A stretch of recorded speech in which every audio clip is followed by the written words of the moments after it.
Olá, seja bem-vindo ao meu canal. Meu nome é Ângela Natel. Feliz Dia das Bruxas ou Feliz Dia da Reforma Protestante, como você preferir.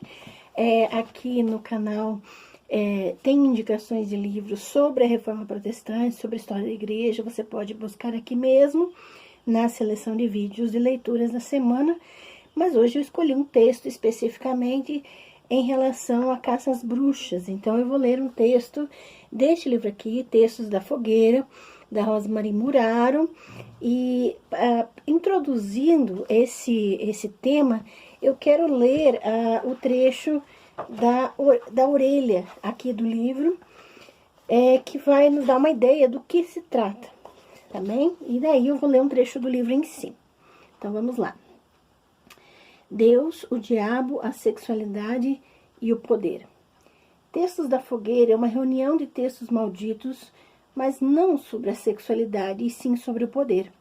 Eles mostram que o poder não nasce da cobiça, mas do sagrado. Nenhum detentor do poder nos últimos 8.000 anos do período histórico conseguiu manter-se sem manipular o sagrado. Ele só exerce o poder porque é legitimado por Deus.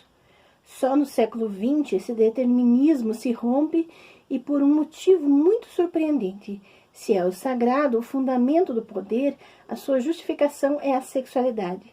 A sexualidade como pecado. Enquanto a sexualidade for pecado, o poder será justo. Por isso, desde a mais remota antiguidade, a mulher e o corpo foram negados como perigosos por desviarem o homem do seu caminho. Só no século XX, quando a mulher emerge como sujeito maior da história, é que se revela essa manipulação da sexualidade para a justificação do poder. E fica assim desmistificada a cara satânica que se atribuía à sexualidade e começa a aparecer todo o caráter satânico do poder. Satanás não é a sexualidade, ele é o príncipe deste mundo, literalmente o poder. Hoje, o poder está nu e por isso já é possível lutar contra ele, porque ele não vem mais de Deus e sim do demônio. O poder, o grande destruidor da natureza e dos seres humanos pela fome, passa a ser questionado pela mulher na medida em que ela começa a viver a sua sexualidade sem culpa.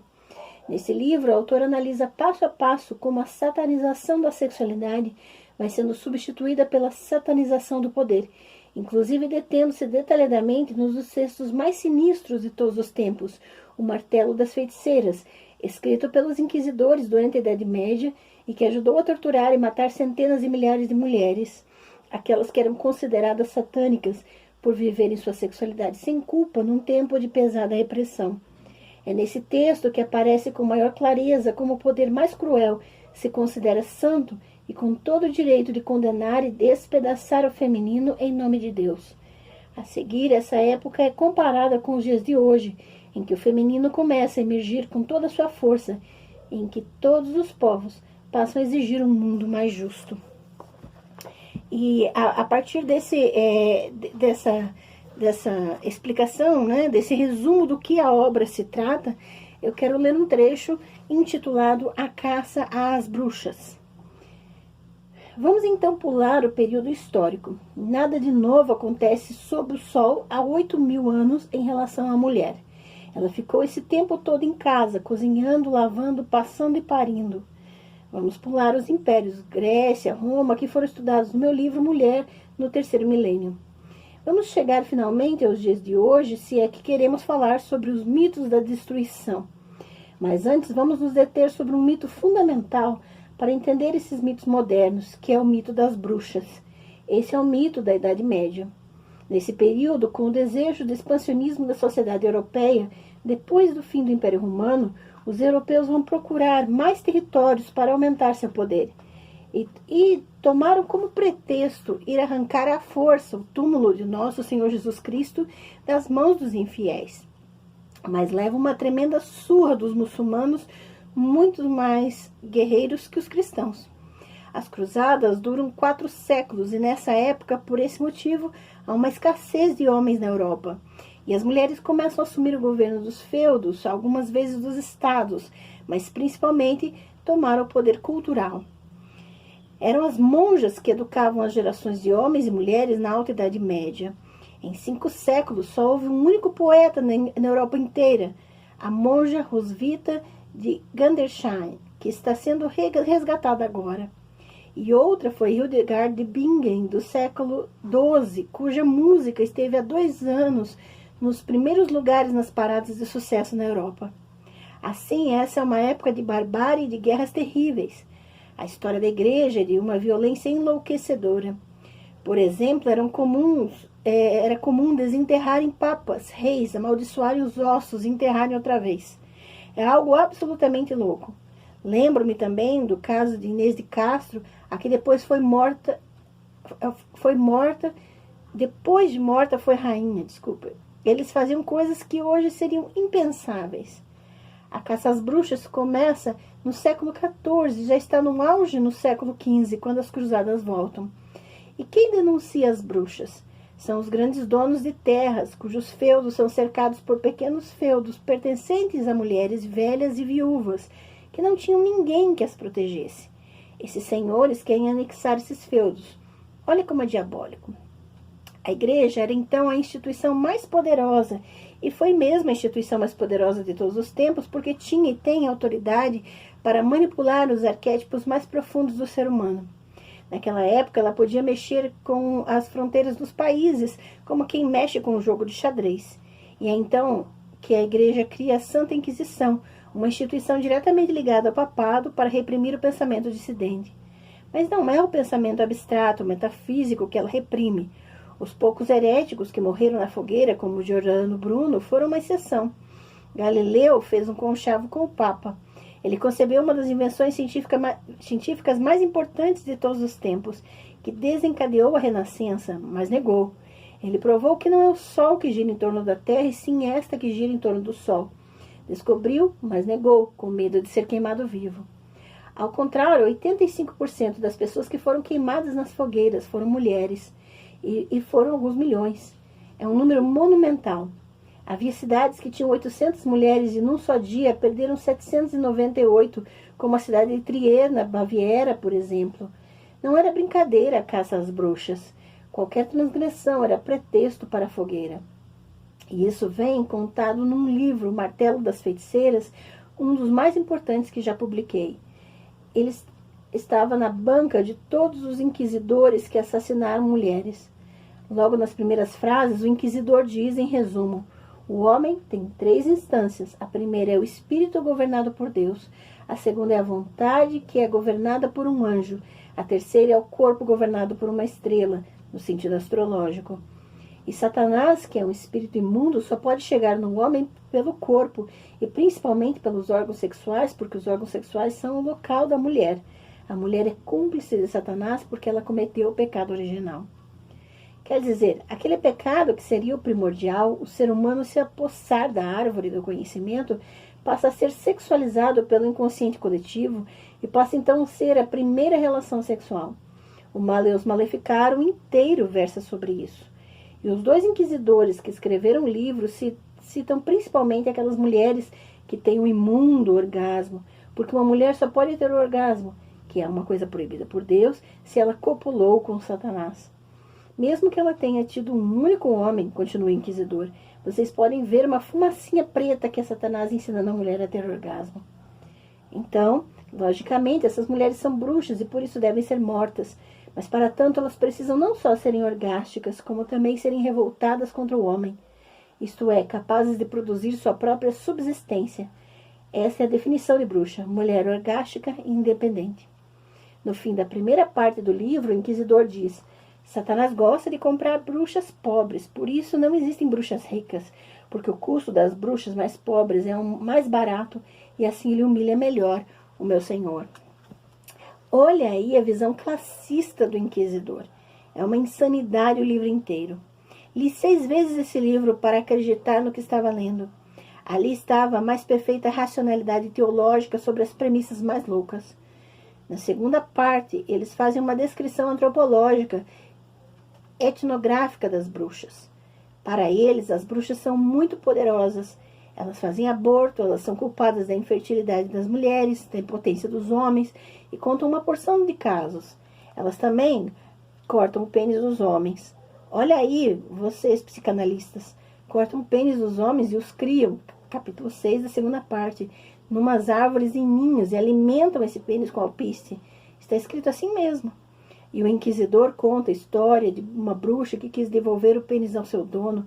Mandou o camponês subir na árvore e ele voltou com um pênis grande. Ela disse, não, esse você devolve, sobe e pega o seu, que esse é do vigário. E por que falo no mito da bruxa? A mulher era mitificada assim. A bruxa é poderosíssima. Quando quer fazer cair chuva de granizo, ela urina na direção da fazenda que quer prejudicar. Ela é culpada das secas, das inundações, ela é culpada das pestes dos seres humanos, é culpada das pestes que se abatem sobre o gado ou sobre a colheita. A bruxa era culpada de tudo. E existem, continuam ainda, 3 maneiras de denunciar uma bruxa. Primeiro, vindo ao notário publicamente. Mas nós, inquisidores, somos sábios e não aconselhamos. Venham denunciar anonimamente, que o inquisidor saberá decidir.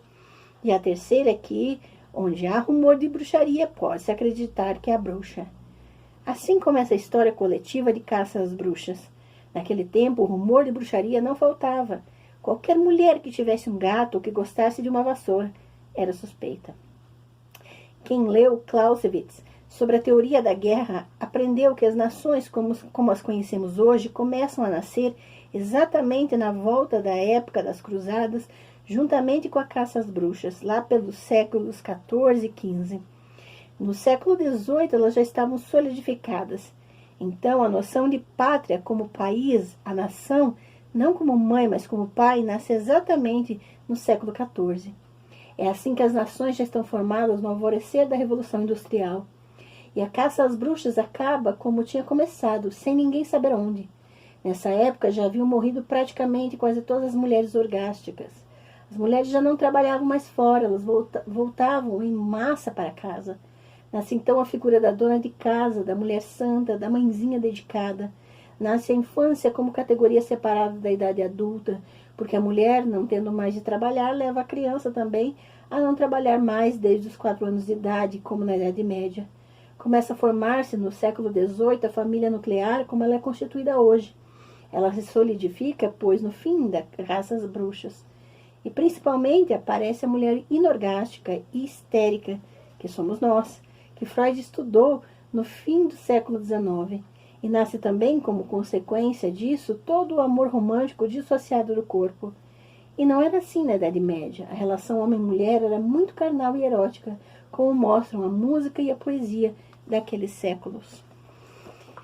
E esse trecho ainda me lembra muito a questão da própria palavra histeria, né, que vem de histeria, que é do grego, né, que é útero, que significa útero e que na antiguidade foi um termo utilizado especificamente para designar o problema das mulheres, entre aspas, no que diz respeito às suas insatisfações. E ainda, se você se estudar e pesquisar um pouco mais, se aprofundar nas suas pesquisas, vai chegar aos casos em que os médicos masturbavam as mulheres para que elas ficassem curadas da sua histeria, né? Então, esses casos de caças bruxas, de estigmatização das mulheres dissidentes, das mulheres que divergem dos padrões das estruturas de poder, vai se estendendo até os dias de hoje, né? Nós vemos, principalmente no ambiente religioso, utilizando-se o nome de Deus e trechos de livros sagrados para colocar a mulher como um ponto a partir do qual nascem todas as maldades e malefícios da humanidade. A estigmatização da mulher como razão do mal, como razão dos problemas da sociedade, como fonte de maldição, não é novidade. E também fica aqui um ponto de curiosidade, né, para quem pesquisa teologia, para quem pesquisa textos sagrados e história da igreja, que até Orígenes, o pecado original não tinha relação alguma com Eva. O pecado original, até Orígenes, era tido como a relação sexual entre anjos e mulheres, humanas, né? Só a partir de origens para frente, da história da igreja, do desenvolvimento da história da igreja, é que se modificou a ideia do pecado original para a questão da sexualidade, para a questão de Eva, para a questão de que a mulher deu o gatilho para que o homem pecasse. Então, existem essas interpretações, existem esses fundamentos que são importantes de serem conhecidos e que estruturam o imaginário coletivo da sociedade em relação à figura da mulher. É importante que estudemos as caças bruxas, que entendamos os processos que se deram para que milhares de mulheres fossem mortas, e até hoje não pense que isso deixou de existir. As mulheres hoje ainda são vistas como o perigo da sociedade. Você pode analisar pelas próprias estruturas religiosas de poder que são inacessíveis a elas. Agora, fica aqui o questionamento, e você não precisa responder isso nos comentários, em lugar algum, mas refletir a respeito, né? Se vale a pena lutar para ter um espaço nessas estruturas de poder, e a fim de mantê-las, a fim de respaldá-las, né? Ou se essas estruturas que são o grande problema em si, que precisam ser combatidas. Fica aqui a reflexão para essa semana de Dia das Bruxas. Esses textos da fogueira você pode encontrar em sebos, na estante virtual, em qualquer lugar, caso não seja tão fácil, mas esse livro ele não é tão antigo, porém ele é um pouco difícil de adquirir. Ele é do ano 2000, essa edição. Então, fica aqui a dica da leitura da semana. Tenha uma ótima semana, de ótimas reflexões, e que busquemos compreender essas estruturas que nos cercam. Um grande abraço para vocês e até a próxima.